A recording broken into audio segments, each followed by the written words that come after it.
Assalamualaikum warahmatullahi wabarakatuh. Bapak-bapak, ibu-ibu, saudara-saudara, para pemirsa dimanapun berada yang kami hormati, alhamdulillah kita panjatkan kehadirat Allah Subhanahu wa Ta'ala yang telah melimpahkan rahmat, taufik dan hidayahnya kepada kita, sehingga pada kesempatan ini kita bisa bersambung rasa secara virtual. Pada kesempatan ini saya akan melanjutkan tausiah yang saya sampaikan beberapa waktu yang lalu. Bismillahirrahmanirrahim. Alhamdulillahirabbil alamin, wassalatu wassalamu ala asyrafil mursalin nabina Muhammadin wa ala alihi wa sahbihi ajma'in. Wa ba'du, wa qala Allah ta'ala fil Qur'anil Karim, wa qala Nabi sallallahu alaihi wasallam,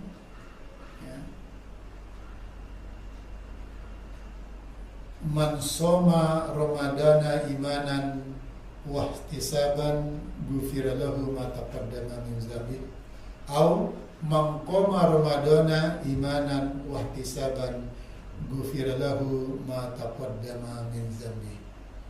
Ada dua hadis yang teksnya hampir sama, yang satu menggunakan kata soma, yang satu menggunakan kata koma. Pada beberapa hari yang lalu saya sampaikan bahwa agar kita tidak bangkrutlah memasuki bulan puasa tahun ini, atau agar kita berhasil mencapai tujuan puasa itu, kita harus menyambut puasa ini dengan pertama hati yang bersih, tulus ikhlas untuk mengharapkan kita dan ridha Allah. Lalu yang kedua dengan sikap selektif. Ini kita dapatkan dari hadis yang baru saja saya bacakan. Jadi maqama ramadana imanan wahtisaban ghufira lahu ma taqaddama min dzambi. Jadi siapa yang menegakkan bulan suci Ramadan ini dengan landasan iman dan sikap selektif, kata wahtisaban di situ saya pahami penuh pertimbangan, penuh perhitungan.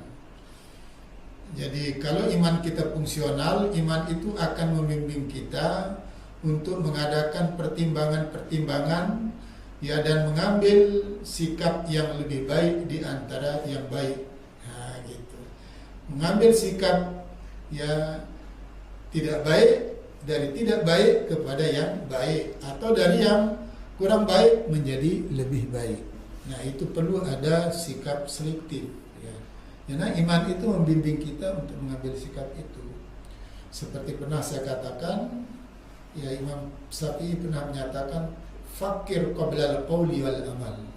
Berpikirlah sebelum kau berkata dan berbuat. Karena berpikir itu bagi orang yang berpikir atas dasar iman, dia pandai mengadakan pertimbangan-pertimbangan. Nah, kalau ini yang lemah, maka puasa kita nanti indikatornya bermacam-macam.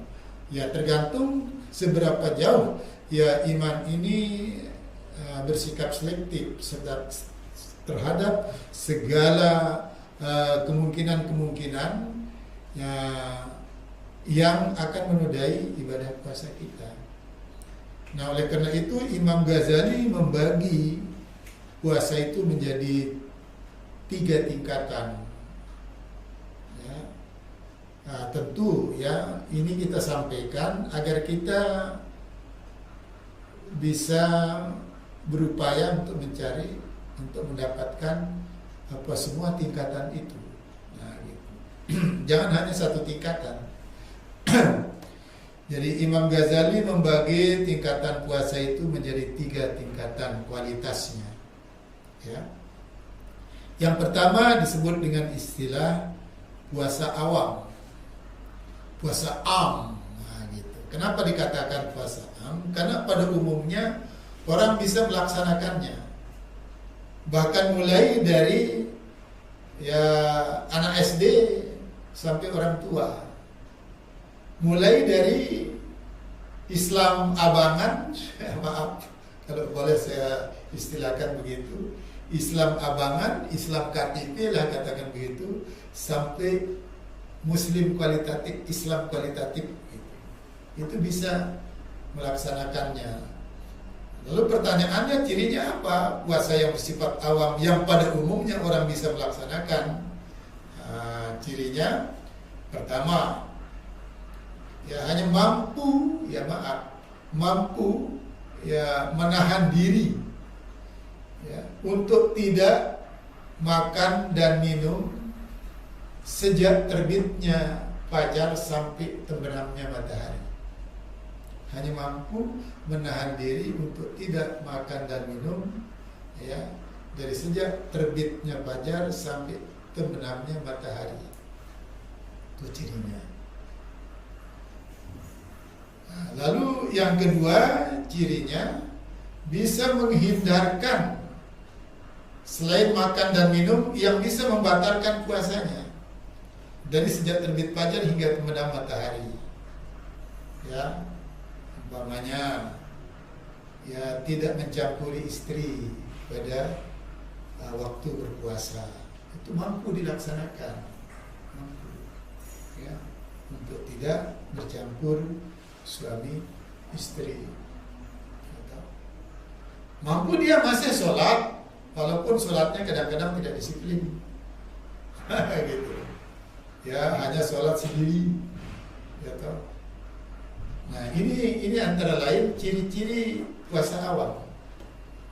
Ya, jadi pertama tadi hanya mampu menahan diri dari tidak makan dan minum sejak terbit fajar sampai terbenam matahari.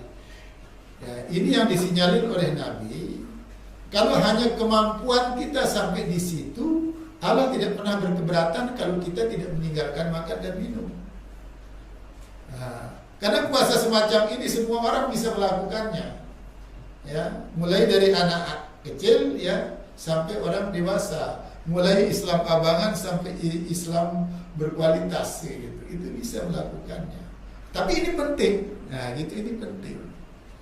Ya, menghindari ya hal-hal faktor-faktor yang membatalkan puasa kita. Mampu dilaksanakan. Tapi kalau hanya sebatas itu, maka Allah tidak keberatan kalau kita tidak meninggalkan ya makan dan minum. Nah, ini apa namanya sabda Nabi begitu. Ya, nah, kalau sebatas ini maka ini termasuk puasa, kualitas puasa yang membawa kita bangkrut. Nah, gitu. Ya kita tidak mendapatkan apa-apa illa atas walju. Illa atas walju hanya kalau sebatas itu. Ya. Ya dia tidak mampu ya menahan diri untuk tidak melakukan hal-hal yang kurang bermanfaat. Ya, tidak meninggalkan hal-hal yang kurang bermanfaat. Ini tingkatan pertama, tapi tingkatan pertama ini sangat penting karena ini tingkat dasar. Nah, itu ya tingkatan yang paling bawah, ya underclass, kelas yang paling bawah. Lalu yang kedua, kata Imam Ghazali, puasa khusus. Nah, jadi puasa khusus ini ya di samping indikator yang pertama tadi, mampu menahan diri untuk tidak makan dan minum, ya tidak membatalkan puasanya dengan hal-hal lain, ya itu tetap dimiliki, ya. Lalu tingkatan yang kedua ini di make up. Nah, di make up ibadah puasa itu dengan berbagai rangkaian ibadah. Ya baik ibadah mahdoh maupun gairu mahdoh. Baik itu ibadah sholat wajib maupun sholat sunat. Ya. Maupun ibadah yang lain. Ibadah yang berdimensi sosial ekonomi. Nah, jadi gitu, ya. Jadi di make up ibadah puasanya itu pertama dengan mendisiplinkan sholat wajibnya. Nah, mendisiplinkan sholat wajib. Ya, dan mengkualitaskan sholat wajib, bukan saja didisiplinkan sholat itu secara fisikly, tepat waktu, baik sujud rukuknya, tapi dijiwai sholat itu, sehingga sholat itu nanti berdampak, berfungsi. Ya, berfungsi sholat itu. Fungsinya apa?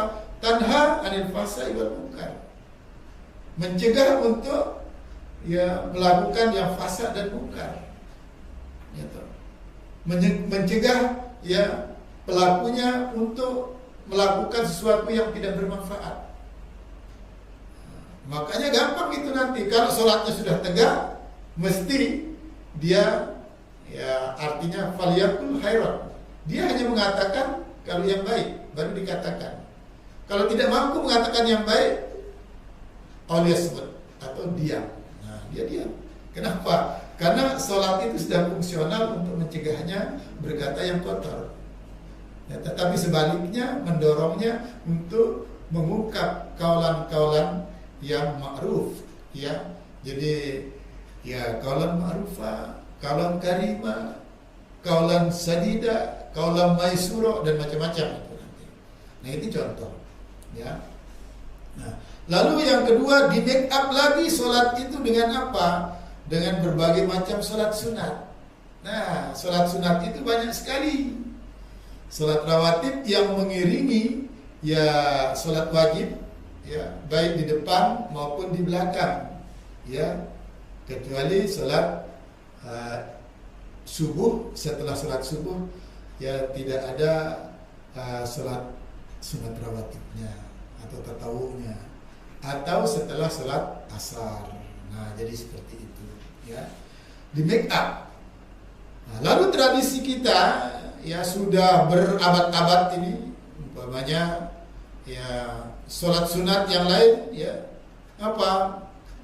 walaupun sunatnya sunat muakkad, tidak dicukupkan disiplin sholatnya secara fardiyah, tapi didisiplinkan sholat berjamaahnya.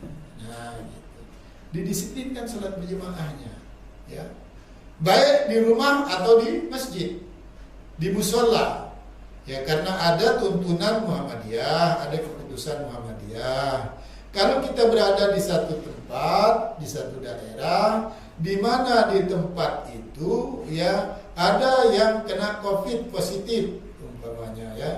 Nah, itu dianjurkan oleh Muhammadiyah supaya kita sholat wajib itu dan sholat berjamaah itu di rumah dengan keluarga. Tidak dianjurkan di masjid atau di musala.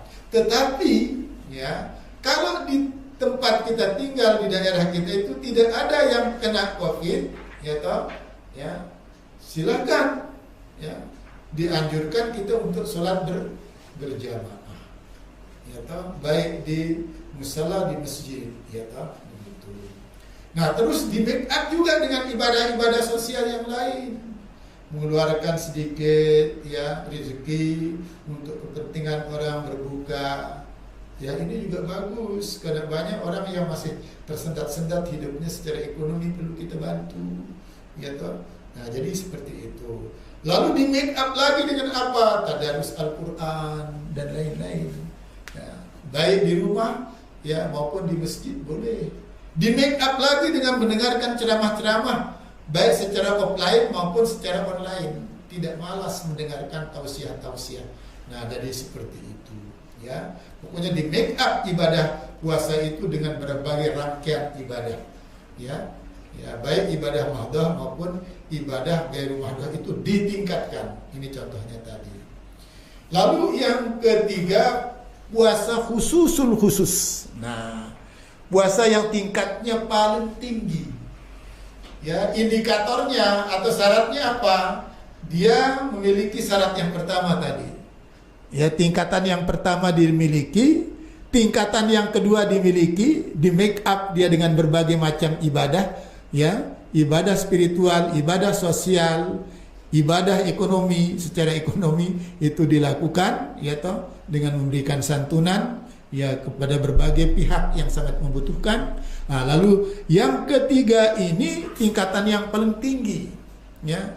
Sudah mulai apa? Memelihara pikiran dan hati. Jangan sampai terbesit di pikiran, terbesit di hati itu hal-hal yang tidak baik. Betul-betul dalam keadaan qalbun salim, hati yang selamat dari berbagai macam kekotoran, rasa buruk sangka, rasa dengki, rasa dendam, rasa iri, itu disingkirkan dari hati dan pikirannya. Nah, tetapi dia perbanyak baik sangka kepada siapapun, baik kepada Allah maupun sesama manusia. Nah, betul-betul dibentengi. Tidak akan mungkin ada niat-niat yang tidak baik di dalam hatinya. Tidak mungkin ada pikiran-pikiran kotor di dalam pikirannya. Nah, ini tingkatan yang paling tinggi. Ya mungkin seperti para ahli tasawuf itu. Sudah mungkin dia tidak memikirkan apa, ganjaran puasa tidak begitu dipikirkan. Mungkin sampai di situ gitu. Ya toh, bukan berarti kita seperti Al-Khallat, tidak, paling tidak seperti Rabi'atul Adawiyah itu, kalau dia ibadah itu, kalau dia sholat, ya Allah, kalau hamba menyembahmu, nah ini bahasa mudahnya biar mudah dipahami.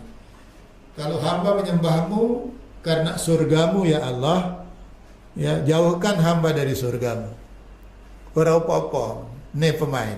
Nah, kalau hamba menyembahmu ya Allah, ya karena takut kepada nerakamu, takut kepada siksamu, masukkan saja saya ke nerakamu. Ora apa-apa.